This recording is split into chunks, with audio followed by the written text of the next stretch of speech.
ദൈവപിതാവിനും പരിശുദ്ധ അമ്മയ്ക്കും തിരുക്കുമാരനും മഹത്വം ഉണ്ടാകട്ടെ. ഇന്നീ സന്നിധിയിൽ എനിക്ക് വന്ന് സാക്ഷ്യം പറയാൻ എന്നെ അനുഗ്രഹിച്ചതിന് ഞാൻ ഒരുപാട് നന്ദി അറിയിക്കുന്നു. എൻ്റെ പേര് അശ്വതി. ഞാൻ ഓച്ചിറയിൽ നിന്നാണ് വരുന്നത്. ഞാൻ ആദ്യമായിട്ട് ഇവിടെ ഉടമ്പടി എടുക്കുന്നത് 2023 ഏപ്രിൽ 14-നാണ്. ആദ്യമായിട്ട് ഇവിടെ വരുമ്പോൾ എനിക്ക് ഉടമ്പടിയെക്കുറിച്ച് ഒന്നും അറിയുന്നുണ്ടായിരുന്നില്ല. 6 നിയോഗം എഴുതിയിട്ടാൽ അമ്മ മാതാവ് അത് സാധിച്ചു തരും എന്നുള്ള രീതിയിലാണ് ഇവിടെ വരുന്നത്. അങ്ങനെ വന്നു കഴിഞ്ഞപ്പോഴാണ് ആ ടൈമിൽ ഒരു വീട്ടിലെ ഒരാൾക്ക് മാത്രമേ ഉടമ്പടി എടുക്കാൻ പറ്റുകയുള്ളൂ എന്ന് ഉണ്ടായിരുന്നു. അത് കഴിഞ്ഞിട്ട് ക്ലാസ്സൊക്കെ അറ്റൻഡ് ചെയ്തതിന് ശേഷമാണ് പുറത്തു നിന്നാണ് പഠിക്കുന്നതെങ്കിൽ അവർക്ക് ഉടമ്പടി എടുക്കാമെന്നുള്ളത് അറിഞ്ഞത്. അങ്ങനെ ഞാൻ അന്ന് തന്നെ ഉടമ്പടി എടുത്തിട്ടുണ്ടായിരുന്നു. അതിൽ ഞാൻ വെച്ചിരുന്ന നിയോഗമായിരുന്നു, ഞാൻ BSc നഴ്സിംഗ് ഫസ്റ്റ് ഇയർ പഠിക്കുമ്പോഴാണ് ഇവിടെ വരുന്നത്. 4th ഇയറും സപ്ലി ഒന്നും ഇല്ലാതെ പാസ്സാവണമെന്നൊരു നിയോഗം വെച്ചിട്ടുണ്ടായിരുന്നു. അങ്ങനെ ഫസ്റ്റ് സെം എക്സാം എഴുതി. നല്ല പ്രാർത്ഥിക്കുന്നതിനേക്കാളും നന്നായിട്ട് പഠിച്ചതിനേക്കാളും നന്നായിട്ട് പ്രാർത്ഥിച്ചിട്ടാണ് എക്സാം എഴുതിയിട്ടുണ്ടായിരുന്നത്. അങ്ങനെ എക്സാം എഴുതി. എക്സാം നല്ല ടഫായിരുന്നു, അനാട്ടമി ആൻഡ് ഫിസിയോളജി. റിസൾട്ട് വന്നു. ഫസ്റ്റ് ഞാൻ റിസൾട്ട് നോക്കിയപ്പോൾ പ്രാർത്ഥിച്ചിട്ടൊന്നും ഉണ്ടായിരുന്നില്ല. ജസ്റ്റ് റിസൾട്ട് വന്നതറിഞ്ഞു. അപ്പോൾ തന്നെ രജിസ്റ്റർ നമ്പർ എല്ലാം വെച്ച് നോക്കി. ഫസ്റ്റ് തന്നെ കാണുന്നത് ഫെയിൽ എന്നാണ്. എല്ലാ സബ്ജക്റ്റും ആണോ ഫെയിലായത് അതോ ഇനി ഏതെങ്കിലും ഒരു സബ്ജക്റ്റും ആണോ എന്നൊന്നും അറിയുന്നുണ്ടായിരുന്നില്ല. ആ ഒരു ടെൻഷനിൽ അപ്പോൾ തന്നെ ഫുള്ള് ബാക്ക് അടിച്ച് ഇറങ്ങിയിട്ടുണ്ടായിരുന്നു. പിന്നെ എനിക്ക് എൻ്റെ റിസൾട്ട് കിട്ടുന്നുണ്ടായിരുന്നില്ല, സൈറ്റ് ബ്ലോക്കായിരുന്നു. അങ്ങനെ ഞാൻ നല്ല സങ്കടമായി. എനിക്ക് പറ്റുന്ന അത്രയും ഞാൻ പഠിച്ചിട്ടൊക്കെ ആയിരുന്നു പോയിരുന്നത്. അങ്ങനെ ഞാൻ ഒരുപാട് പ്രാർത്ഥിച്ചിട്ടാണ് എക്സാം എഴുതിയിട്ടുണ്ടായിരുന്നത്. വെളുപ്പിന് 3 മണിക്ക് എണീറ്റ് കൊന്ത എത്തിക്കുമായിരുന്നു. എന്ന് 33 തവണ വിശ്വാസ പ്രമാണം എത്തിക്കുമായിരുന്നു. അതൊക്കെ ചൊല്ലിയിട്ടാണ് പോയിരുന്നത്. അപ്പോൾ ഞാൻ പറഞ്ഞിരുന്ന ഒരു കാര്യം എന്ന് പറഞ്ഞു കഴിഞ്ഞാൽ, എനിക്ക് സപ്ലി എഴുതാൻ എന്തായാലും എനിക്ക് പറ്റില്ല. എനിക്കറിയാം ഞാൻ എക്സാം ഫെയിലായി, ഇനി അത് ഞാൻ പാസ്സാവണമെങ്കിൽ സപ്ലി എഴുതി തന്നെ കിട്ടണം എന്ന് എനിക്കറിയാം. പക്ഷേ ഞാൻ പ്രാർത്ഥിച്ചിട്ടുണ്ടായിരുന്നത് എനിക്ക് സപ്ലി എഴുതാൻ ഇനി പറ്റില്ല, എനിക്ക് എങ്ങനെയെങ്കിലും ഇനി ഞാൻ പാസ്സാവണം, എനിക്ക് എന്തായാലും രണ്ടാമതൊരു സപ്ലി എഴുതാനുള്ള ഒരു ഇടവരുത്തരുതേ മാതാവേ എന്ന് ഞാൻ പ്രാർത്ഥിച്ചു. അങ്ങനെ പിറ്റേ ദിവസം കോളേജിലെത്തി. മാം കാര്യമൊക്കെ തിരക്കി. അങ്ങനെ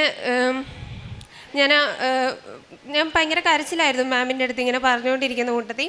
അപ്പോൾ മാം റീവാലുവേഷൻ്റെ കാര്യം പറഞ്ഞപ്പോൾ ഞാൻ കൊടുക്കാമെന്ന് തന്നെ പറഞ്ഞു. അപ്പോൾ മാം പറഞ്ഞു അതിൻ്റെ കാര്യം അറിയിക്കാമെന്ന് പറഞ്ഞു. അങ്ങനെ ഞാൻ അന്ന് ക്ലാസ് കഴിഞ്ഞ് ഈവനിങ് ഹോസ്റ്റലിൽ എത്തിയിട്ട് ഞാൻ എൻ്റെ വാട്സപ്പിൽ ഇങ്ങനെ ഒരു നോട്ടിഫിക്കേഷൻ വന്നത് ഞാൻ നോക്കുമായിരുന്നു. അങ്ങനെ നോക്കിയപ്പോൾ എൻ്റെ റിസൾട്ടാണത്. എൻ്റെ റിസൾട്ടിൽ ഞാൻ പാസ്സാന്നാണ് കാണിക്കുന്നത്. പക്ഷേ ഞാൻ പറഞ്ഞത് എന്താ, ഇനി എനിക്കൊരു എക്സാം, ഇനി ഞാൻ എൻ്റെ ആ ഒരു റിസൾട്ട് കാണുമ്പോൾ എനിക്ക് ഫെയിൽ എന്നുള്ളത് വേണ്ട. കാരണം എനിക്കിനി സപ്ലി എഴുതാൻ പറ്റില്ല. ഞാൻ അത്രയും ഞാൻ പ്രാർത്ഥിക്കുകയും പഠിക്കുകയും ചെയ്ത്. അതും 2 മാർക്കിനാണ് ഞാൻ ആ ഒരു സബ്ജക്റ്റ് ഫെയിലായിട്ടുണ്ടായിരുന്നത്. അപ്പോൾ അനാട്ടമി ഞാൻ ഫെയിലായിട്ടുണ്ടെങ്കിൽ വീണ്ടും ഞാൻ ഫിസിയോളജി കൂടെ ചേർത്ത് 2 ഒരുമിച്ച് വീണ്ടും ഞാൻ എഴുതേണ്ടി വരും. ആ ഒരു രീതിയിൽ ഞാൻ അത്രയും കരഞ്ഞു പ്രാർത്ഥിച്ചു. ഇനി ഞാൻ എപ്പോഴാണോ എൻ്റെ ആ ഒരു റിസൾട്ട് കാണുന്നത് അപ്പോൾ എനിക്ക് ഫെയിൽ എന്നുള്ളത് എനിക്ക് കാണണ്ട, ഞാൻ അതിൽ പാസ്സായിരിക്കണമെന്ന് ഞാൻ പ്രാർത്ഥിച്ചു. അങ്ങനെ പിറ്റേന്ന് ഹോസ്റ്റലിൽ വന്ന് ഞാൻ നോക്കിയപ്പോൾ ഞാൻ അതിൽ പാസ്സാണ്, അതിൽ ഫെയിലല്ല ഞാൻ. എനിക്കിനി സപ്ലി എഴുതേണ്ട കാര്യവുമില്ല. അങ്ങനെ ആ ഒരു അനുഗ്രഹം തന്ന് അമ്മ മാതാവ് അനുഗ്രഹിച്ചു തന്നെ. പിന്നെ അതുപോലെ തന്നെ ഞാനിപ്പോൾ 4th ഇയറാണ്, 7th സെമ്മാണ്. അടുത്ത ആഴ്ച ഞാൻ ഫൈനൽ എക്സാം എഴുതാൻ പോവാണ്. ഇതുവരെ ഉണ്ടായിരുന്ന ഒരു എക്സാമിലും എനിക്ക് സപ്ലി ഒന്നും കിട്ടിയിട്ടില്ല. എല്ലാ ഇതിലും അമ്മ മാതാവ് എനിക്ക് സപ്ലി ഇല്ലാതെ തന്നെ എന്നെ പാസ്സാക്കി തന്നു. പിന്നെ അതുപോലെ തന്നെ ഞാൻ എക്സാം എഴുതുമ്പോൾ ഭയങ്കര ടെൻഷനൊക്കെ, പെട്ടെന്ന് ടെൻഷൻ അടിക്കുകയൊക്കെ ചെയ്യുന്നതുകൊണ്ട് അപ്പോൾ ഞാനിങ്ങനെ ഒരു 3rd സെമ്മിലെ ഒരു എക്സാമിൽ ഒന്നും പഠിച്ചിട്ടുണ്ടായിരുന്നില്ല, ഒന്നും പഠിക്കുന്നത് മനസ്സിലാവുന്നില്ല. അപ്പോൾ അങ്ങനെ ഞാൻ യൂട്യൂബിൽ ഇങ്ങനെ നോക്കുക എങ്ങനെ ഇങ്ങനെ പാസ്സാവുന്ന എന്നുള്ളത്. അപ്പോൾ ഞാനിങ്ങനെ നോക്കുമ്പോൾ എനിക്കൊരു വചനം കിട്ടിയിട്ടുണ്ടായിരുന്നു. അത് ഇതേപോലെ ഒരു സ്റ്റുഡൻ്റ്, ഒരു ചേട്ടൻ ഇങ്ങനെ സാക്ഷ്യപ്പെടുത്തുന്നതാണ്. ആ ഒരു വചനം ഞാൻ പറഞ്ഞ് പ്രാർത്ഥിച്ചാണ് ഞാൻ പോയി എക്സാം എഴുതിക്കൊണ്ടിരുന്നത്. വചനം ഇതാണ്: സോളമൻ ചോദ്യങ്ങൾക്കെല്ലാം ഉത്തരം നൽകി, ഉത്തരം നൽകാനാകാത്ത വിധം ഒന്നും അവൻ അജ്ഞാതമായിരുന്നില്ല. ഈ ഒരു വചനം ഞാൻ ഇങ്ങനെ ചൊല്ലി പ്രാർത്ഥിച്ച് ആ ഒരു വചനം ഞാൻ പ്രാർത്ഥിച്ച് എവിടെയൊക്കെ ഞാൻ പോയി എക്സാം എഴുതുന്നോ അതെല്ലാം എനിക്ക് അറിയില്ലെങ്കിൽ കൂടി അത് ഫുള്ള് ഞാൻ അറ്റൻഡ് ചെയ്തിട്ടായിരിക്കും ഞാൻ അവിടെ നിന്ന് ഇറങ്ങുന്നത്. എനിക്ക് പഠിക്കാതെ പോയാൽ തന്നെ ഫുള്ള് എനിക്ക് ആൻസർ ചെയ്യാൻ പറ്റുകയും ചെയ്യുന്നുണ്ട് ആ ഒരു വചനത്തിൽ, ആ ഒരു വചനം പ്രാർത്ഥിക്കുന്നതിലൂടെ. പിന്നെ അതുപോലെ തന്നെ എൻ്റെ രണ്ടാമത്തെ സാക്ഷ്യം എന്ന് പറയുന്നത്, എനിക്കൊരു സ്കിൻ അലർജി ഉണ്ടായിരുന്നു. അതെന്ന് പറഞ്ഞാൽ എനിക്ക് ഭയങ്കര വേദനയും ഭയങ്കര ഇറിറ്റേഷനൊക്കെ ആയിരുന്നു. അപ്പോൾ ഈ ചില ദിവസമൊക്കെ ഈ വേദന കാരണം ഞാൻ ഉറങ്ങുകയൊന്നും ഉണ്ടായിരുന്നില്ല. അപ്പോൾ ഞാൻ 4 വർഷം കൊണ്ട് ഞാൻ മരുന്ന് കഴിക്കുന്നുണ്ടായിരുന്നു. പക്ഷേ മരുന്ന് കഴിച്ചത് കൊണ്ട് ഇത്രയും നാൾ കഴിച്ചാൽ മരുന്ന് കഴിക്കുന്ന ആ ഒരു ആദ്യത്തെ കുറച്ച് ദിവസം എനിക്ക് കുഴപ്പമൊന്നുമില്ല. പിന്നെ വീണ്ടും വീണ്ടും ആ വേദന കൂടിക്കൊണ്ടേയിരുന്നു. അങ്ങനെ മരുന്ന് കഴിക്കുന്ന അങ്ങ് നിർത്തി കഴിഞ്ഞിട്ട് ഞാൻ ഉടമ്പടി തൈലം ഞാൻ വെച്ച് പ്രാർത്ഥിക്കുന്നുണ്ടായിരുന്നു. അതുപോലെ തന്നെ ഞാൻ ലൈറ്റ് ക്യാൻഡിൽ പ്രെയർ ഇട്ട് ഇത് മാറ്റി തരണേന്ന് പ്രാർത്ഥിച്ചു. പിന്നെ അതുപോലെ തന്നെ ഞാൻ എൻ്റെ നിയോഗങ്ങളൊക്കെ ഞാനിങ്ങനെ പേപ്പറിൽ എഴുതി ബൈബിളിൽ വെക്കുമായിരുന്നു. അങ്ങനെ പിന്നെ പ്രാർത്ഥിക്കുമ്പോൾ എല്ലാം ഞാനിത് പ്രാർത്ഥിച്ച് ആ ഒരു ഉടമ്പടി തൈലം വെച്ച് പ്രാർത്ഥിച്ചതിൻ്റെ ഫലമായിട്ട് 1 മാസത്തിനുള്ളിൽ തന്നെ എൻ്റെ ആ ഒരു സ്കിൻ അലർജി ഫുള്ളായിട്ട് മാറിക്കിട്ടി. പിന്നെ ഈ നിമിഷം വരെ എനിക്ക് അങ്ങനെ ഒരു പ്രശ്നം ഉണ്ടായിട്ടില്ല. അതാണ് എൻ്റെ രണ്ടാമത്തെ സാക്ഷ്യം. പിന്നെ എൻ്റെ മൂന്നാമത്തെ സാക്ഷ്യം എന്ന് പറയുന്നത്, ഞാനൊരു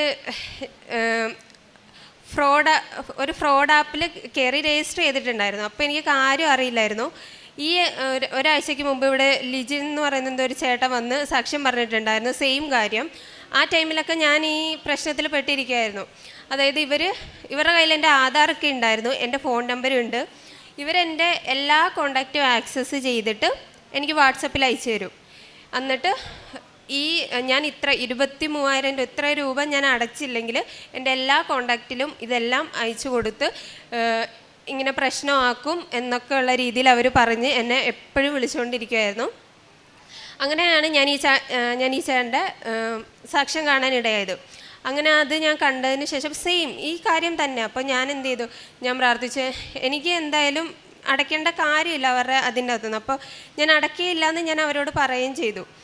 എന്നിട്ട് ഇവരിങ്ങനെ വിളിച്ച് ഓരോന്ന് പറഞ്ഞുകൊണ്ടിരിക്കുകയാണ്. അപ്പോൾ ഞാൻ അമ്മ മാതാവിൻ്റെ അടുത്ത് പ്രാർത്ഥിച്ച് എനിക്ക് എന്തായാലും അടയ്ക്കാൻ പറ്റില്ല, എൻ്റെ അമ്മ മാതാവ് എങ്ങനെയെങ്കിലും അവരുടെ കയ്യിൽ എൻ്റെ എല്ലാ കോണ്ടാക്റ്റിലുള്ള നമ്പരും അവരുടെ കയ്യിലുണ്ട്, എൻ്റെ ആധാറുണ്ട്, അതെല്ലാം അവരെനിക്ക് എനിക്ക് തന്നെ അയച്ചു തരുവാണ്.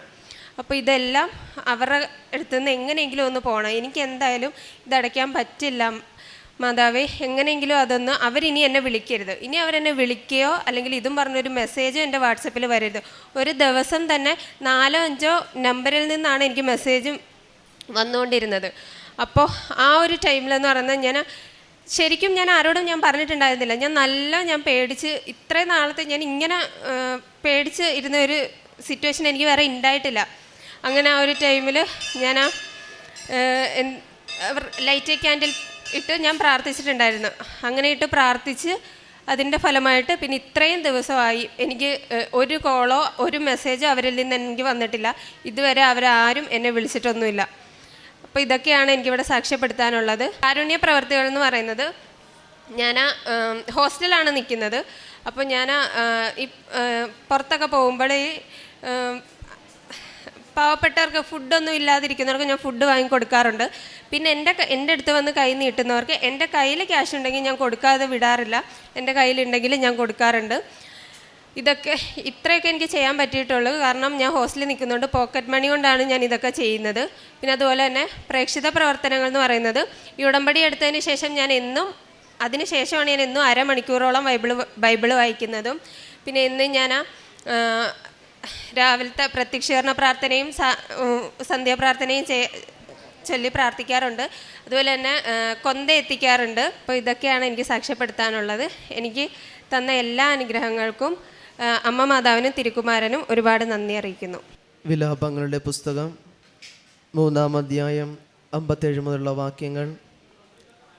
ഞാൻ വിളിച്ചപ്പോൾ അവിടുന്ന് അടുത്ത് വന്നു, ഭയപ്പെടേണ്ട എന്ന് അവിടുന്ന് പറഞ്ഞു.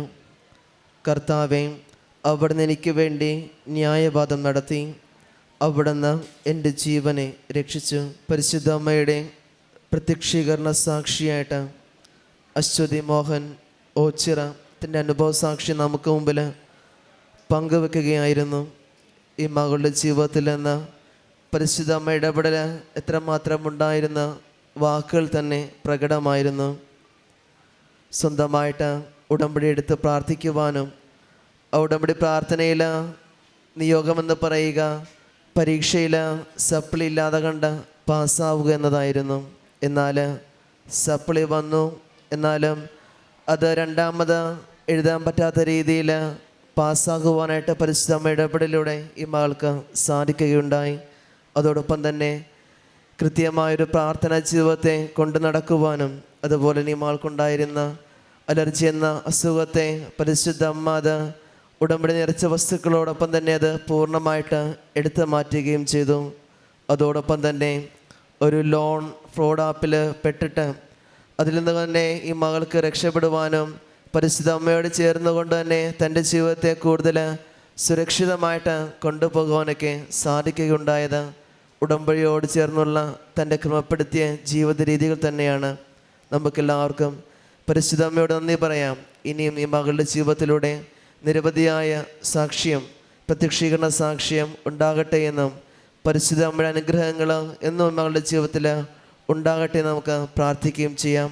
ഒപ്പം ഇത് കേൾക്കുന്ന നമ്മുടെ ഓരോരുത്തരുടെയൊക്കെ ജീവിതത്തിൽ, നമ്മുടെയൊക്കെ നിയോഗങ്ങളിലും പരിശുദ്ധ അമ്മ നമ്മൾ ഓരോരുത്തരെയും പ്രത്യക്ഷീകരണ സാക്ഷിയായിട്ട് മാറ്റട്ടെ എന്ന് നമുക്ക് എല്ലാവർക്കും പ്രാർത്ഥിക്കാം. അത്യപൂർവ ദൈവാനുഭവങ്ങൾ ഇനി നിങ്ങൾക്കും സ്വന്തം.